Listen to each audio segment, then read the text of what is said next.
नमो भगवते वासुदेवाय नमः। जय माता दी। आप सभी लोगों का स्वागत है आपके अपने यूट्यूब चैनल पर। आज मैं आपको राजा हरिश्चंद्र ने अपनी रानी को एक ब्राह्मण के हाथ बेचना उसके बारे में कथा सुनाने जा रही हूँ। कृपया ध्यानपूर्वक सुने। हरिश्चंद्र बोले, कल्याणी, यह संताप छोड़ो और कुछ कहना चाहती हो उसे साफ कहो। रानी ने कहा, महाराज, मुझसे पुत्र का जन्म हो चुका है। श्रेष्ठ पुरुष स्त्री संग्रह का फल पुत्र ही बतलाते हैं। वह फल आपको मिल चुका है, अतः मुझी को बेचकर ब्राह्मण को दक्षिणा चुका दीजिए। रानी का यह वचन सुनकर राजा हरिश्चंद्र मूर्छित हो गए। फिर होश में आने पर वे अत्यंत दुखी होकर विलाप करने लगे। कल्याणी, यह महान दुख की बात है जो तुम मुझसे ऐसा कह रही हो। यों कहकर नरश्रेष्ठ हरिश्चंद्र पृथ्वी पर गिर पड़े और मूर्छित हो गए। महाराज हरिश्चंद्र को पृथ्वी पर पड़ा देख रानी अत्यंत दुखित होकर बड़ी करुणा के साथ बोली, हाँ महाराज, यह किसका चीता हुआ अनिष्ट फल आपको प्राप्त हुआ। आप तो रंकू नामक मृग के रोए से बने हुए कोमल एवं चिकने वस्त्र पर शयन करने योग्य हैं, किंतु आज भूमि पर पड़े हैं। जिन्होंने करोड़ों से भी अधिक गोधन ब्राह्मणों को दान दिया है, वे ही ये मेरे प्राणनाथ महाराज इस समय धरती पर सो रहे हैं। हाय, कितने कष्ट की बात है। अरे ओ दुर्देव, महाराज ने तेरा क्या बिगाड़ा था जो इंद्र और भगवान विष्णु के तुल्य होकर भी ये यहाँ मूर्छित दशा में पड़े हैं। इतना कहकर सुंदरी सैव्या पति के दुखों के असहाय बोझ से पीड़ित हो स्वयं भी गिरकर मूर्छित हो गई। इसी बीच में महातपस्वी विश्वामित्र जी भी आ धमके। उन्होंने राजा हरिश्चंद्र को मूर्छित होकर भूमि पर पड़ा देख उन पर जल के छींटे डाले और इस प्रकार कहा, राजेंद्र, उठो उठो। यदि तुम्हारी दृष्टि धर्म पर हो तो मुझे पूर्वोक्त दक्षिणा दे दो। असत्य से ही सूर्य तप रहा है, सत्य पर ही पृथ्वी टिकी हुई है। सत्य भाषण सबसे बड़ा धर्म है। सत्य पर ही स्वर्ग प्रतिष्ठित है। 1000 अश्वमेघ और एक सत्य को यदि तराजू पर तोला जाए तो 1000 अश्वमेघ से सत्य ही भारी सिद्ध होगा। राजन, यदि आज मुझे दक्षिणा न दोगे तो सूर्यास्त होने पर तुम्हें निश्चय ही श्राप दे दूंगा। इतना कहकर विश्वामित्र चले गए और इधर राजा हरिश्चंद्र उनके भय से व्याकुल हो उठे। सोचने लगे, हाय, मैं अधर्म कहाँ भाग कर जाऊं। उनकी दशा क्रूर स्वभाव वाले धनी से पीड़ित निर्धन पुरुष की सी हो रही थी। उस समय उनकी पत्नी ने कहा, नाथ, मेरी बात मानकर वैसा ही कीजिए, अन्यथा आपको शापाग्नि से दग्ध होकर मरना पड़ेगा। जब पत्नी के बार बार उन्हें प्रेरित किया तब राजा बोले, कल्याणी, मैं बड़ा निर्दयी हूँ। लो, अब तुम्हें बेचने चलता हूँ। क्रूर से क्रूर मनुष्य भी जो कार्य नहीं कर सकते वही आज मैं करूँगा।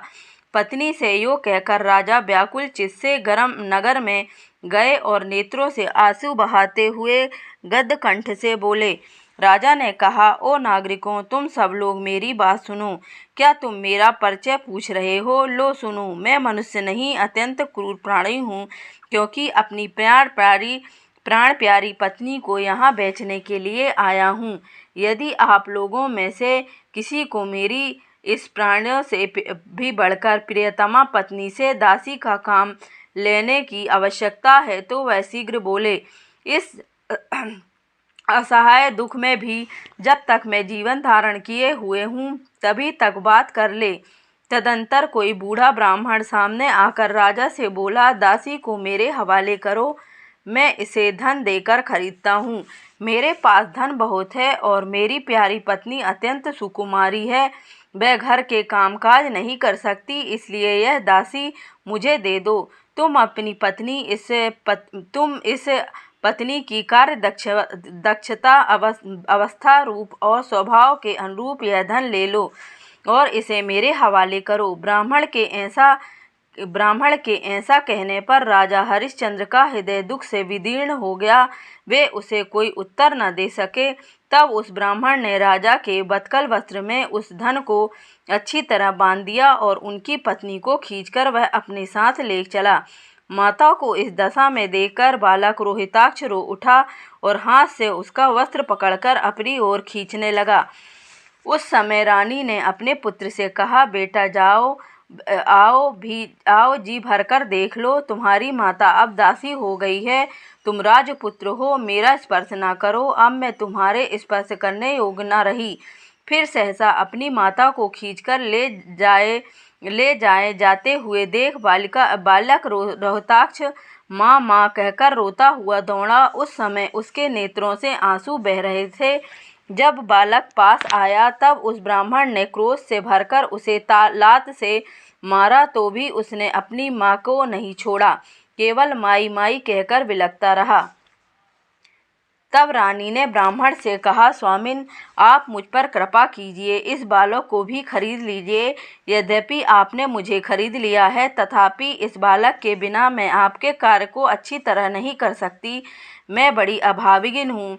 आप मुझ पर दया करके प्रसन्न हों और बछड़े से गाय की तरह इस बालक से मुझे मिलाइए। ब्राह्मण बोला, राजन, यह धन लो और इस बालक को भी मेरे हवाले करो। यो कहकर उसने पूर्वत राजा के उत्तरीय खंड में वह धन बांध दिया और बालक को उसकी माता के साथ लेकर चल दिया। इस प्रकार पत्नी और पुत्र को ले जाते देख राजा हरिश्चंद्र अत्यंत दुखी हो कातर हो गए और विलाप करने लगे। हाय, पहले जिसे वायु, सूर्य, चंद्रमा तथा बाहरी लोग कभी नहीं देख पाते थे, वही मेरी पत्नी आज दासी बन गई। जिसके हाथों की अंगुलियां अत्यंत सुकुमारी हैं, वह सूर्यवंश में उत्पन्न मेरा बालक आज बेच दिया गया। हाँ प्रिय, हाँ पुत्र, हाँ वत्स, मुझ नीच के अन्याय से तुम्हें देवाधीन दशा को प्राप्त होना पड़ा, फिर भी मेरी मृत्यु नहीं होती, मुझे धिक्कार है। राजा हरिश्चंद्र इस प्रकार विलाप कर रहे थे, इतने में ही वह ब्राह्मण उन दोनों को साथ ले ऊंचे ऊंचे वृक्ष और ग्रह आदि की ओट में छिप गया।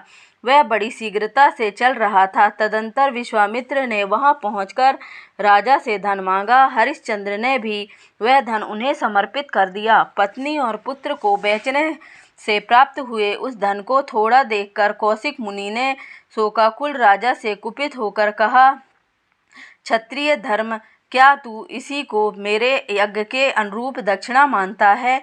यदि ऐसी बात है तो मेरे महान बल को देख।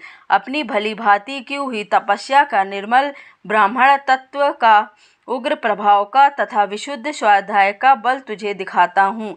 हरिश्चंद्र ने कहा, भगवान कुछ काल और प्रतीक्षा कीजिए, और भी दक्षिणा दूंगा। इस समय नहीं है, मेरी पत्नी और पुत्र बिक चुके हैं। विश्वामित्र ने कहा, राजन, दिन का चौथा भाग शेष है, इतने ही समय तक मुझे प्रतीक्षा करनी है। बस इसके उत्तर में तुम्हें कुछ कहने की आवश्यकता नहीं।